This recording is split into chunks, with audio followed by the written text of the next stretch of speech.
Today we'll be introducing the course for Conversade for online. Um, the files will usually be in the form of a video lecture um, accompanied with the course slides and all of the word examples uh, and audio clips that you will be able to access, of course, anytime you are logged into conversade.com/Moodle. Uh, the material is a combination of sounds of International Phonetic Sounds of English, the IPA, and also the useful resource of the Pronunciation Dictionary of American English, which is a separate resource um, that you can also rely on for the proper transcriptions of the sounds that we'll be using during our program.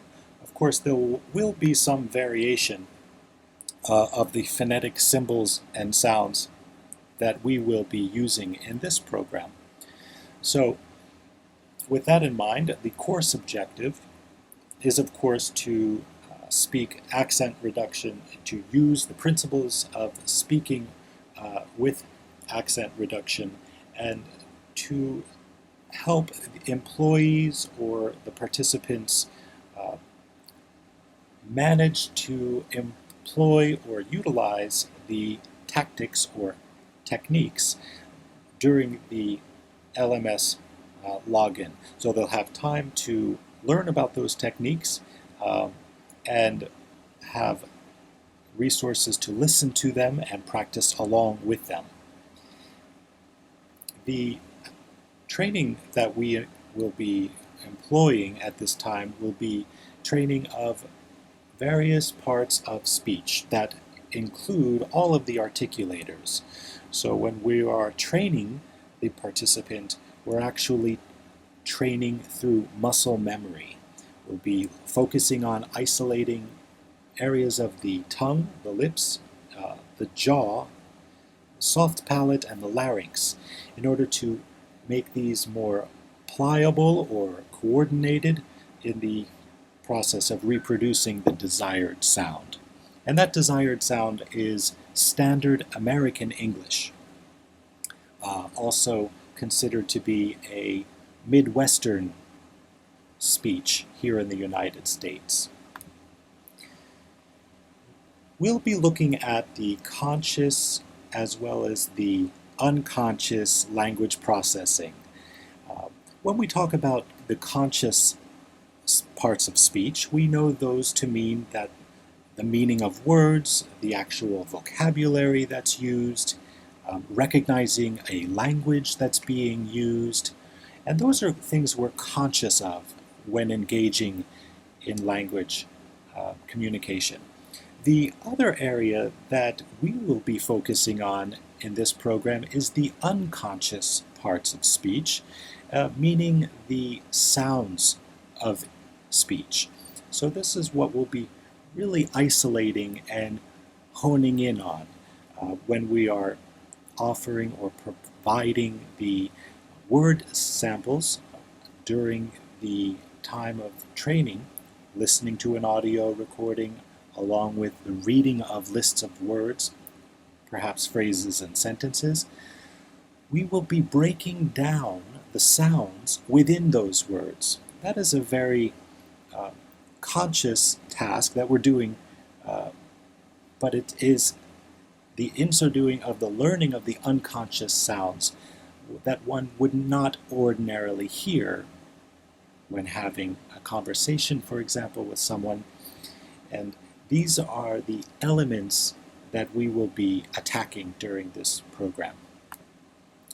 So the meaning, which is the conscious parts of speech, the words, the language being used, the vocabulary being used, perhaps the grammatical syntax of the forming of those sentences, and then the unconscious parts of speech, which we will be learning through isolating those sounds and practicing them through the place and manner of articulation, how one produces or coordinates the articulators, whether it be the lips and the tongue, in order to create the desired sound. When we hear speech, we are not fully conscious of the sounds. We are actually most conscious of the meaning. Okay, so the sounds must be learned separately, and we are in this course to break down those sounds phonetically and transcribe them into symbols and sounds that will be used to recreate or reproduce American Standard English.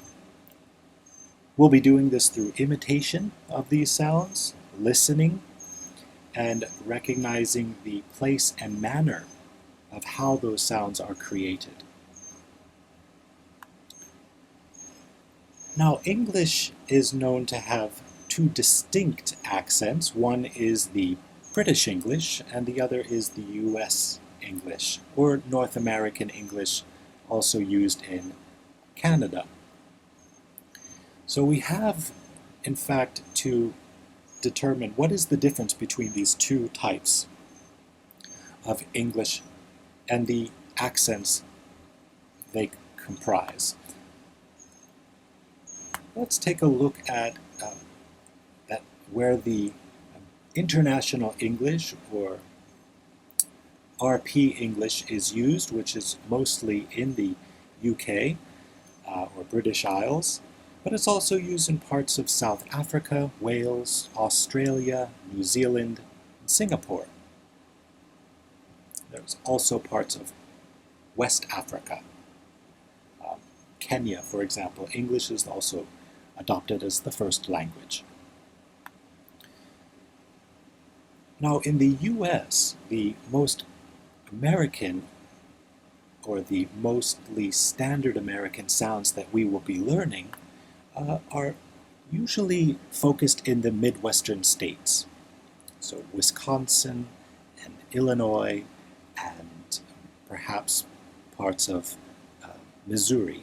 These Ohio section, also the Midwestern states. Generally, when we think of the American accent, we're listening or identifying the sounds spoken in those states, as opposed to the further eastern states of the United States of America, the Northeast, perhaps New York, you've noticed a different accent, or a Boston is known to have its unique accent. Even parts of Maryland have their own accent, and of course you get to the southern states as well. So that's where we tend to gravitate towards the center of the United States in learning Standard American. Now, the RP and Standard American differ somewhat, and we'll be looking at exactly, just to point out one or two of the vowel sounds that are different. For example, the word pass is pronounced pass in the RP. Again, that would be pass or pause. Notice that the vowel is different. There is also a difference in terms of the long or short vowel sounds of O, which is a more British sound. We don't really use in the US. The sound stop, for example, sounds like a short O sound, O. In the Midwest, Standard American English, we typically keep the sound longer, so we say ah, stop, versus o, stop. And that would be a slight variation of the RP compared to Standard American.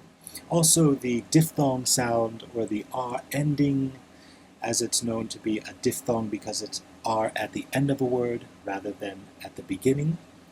So there are 5 in particular: ear, air, or, and R. In this case, which is one example of the R ending. The RP would, of course, make no R sound. They would say For example, not him, but her, where the American standard or standard American would be not him, but her, which is a difference in production. You can actually feel the tongue tightening, so notice the difference in the two sounds, but also notice the kinesthetic response that you can feel the difference between the two sounds as it's being heard. And then one final example would be a diphthong sound, which would be O, which the RP would pronounce, for example, O, where the standard American would be O. Again, the difference between O and O would be the first element or the first vowel. The first vowel moving away from the RP, O, and changing to A, more of an A sound, O, which would be the British. So we have the American O and the British O.